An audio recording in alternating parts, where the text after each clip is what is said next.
తెలంగాణ రాష్ట్ర రైతులను ఆదుకోవాలని మీడియా ద్వారా ఈ ప్రభుత్వానికి విజ్ఞప్తి. రంగారెడ్డి జిల్లా కడతాల మండలంలో 5.30 కోట్లతో వ్యయంతో పలు అభివృద్ధి పనులకు శ్రీకారం చుట్టారు. స్థానిక ఎమ్మెల్యే కసిరెడ్డి నారాయణరెడ్డి చరికొండ కడతాల్ ఏక్వాయిపల్లి గ్రామంలో సీసీ రోడ్లు, అంతర్గత డ్రైనేజీ, కమ్యూనిటీ హాల్ నిర్మాణ పనులకు శంకుస్థాపన చేశారు. చరికొండలోనే 1.15 కోట్లతో అభివృద్ధి పనులు చేపట్టనున్నట్లు తెలిపారు. ప్రజలకు మెరుగైన మౌలిక సదుపాయాలు కల్పించడమే ప్రభుత్వ లక్ష్యమని పేర్కొన్నారు. చరికొండ నాగిళ్ల రోడ్డును అభివృద్ధి చేస్తామని హామీ ఇచ్చారు. గ్రామస్తులు విజ్ఞప్తిపై ఆర్టీసీ బస్సు సౌకర్యం కల్పించాలని సంబంధిత అధికారులను ఆదేశించారు. 30 లక్షల రూపాయలు ఇస్తూ మనకు ఫ్లాట్ కూడా ఇచ్చింది. ఒక ఫ్లాట్ కూడా ఇచ్చింది. ఫ్లాట్ కూడా ఒకటి అలాట్ చేసి, అంటే మీరు ఆలోచించండి, ఇంచుమించుగా ఇక్కడ ఇంకేదైనా ఉంటే ఒక 10-20 లక్షలు ఎక్కువ ఉంటుందేమో తెలియదు రేట్స్.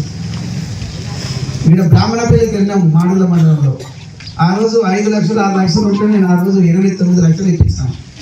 ఒక్కొక్కరు అది నీళ్లు తీసుకురావాలని చెప్పేసి నేనే కొద్దిగా ఇబ్బంది పెట్టి వాళ్ళను ఇబ్బంది పెట్టిన రైతులకు ఇబ్బంది అయితే మీరు ఒక 10 మంది పోతే కొన్ని లక్షల మంది బతికేటువంటిది ఉంది, మీరు సహకరించండి అని చెప్తే 5 లక్షలే అన్నారు.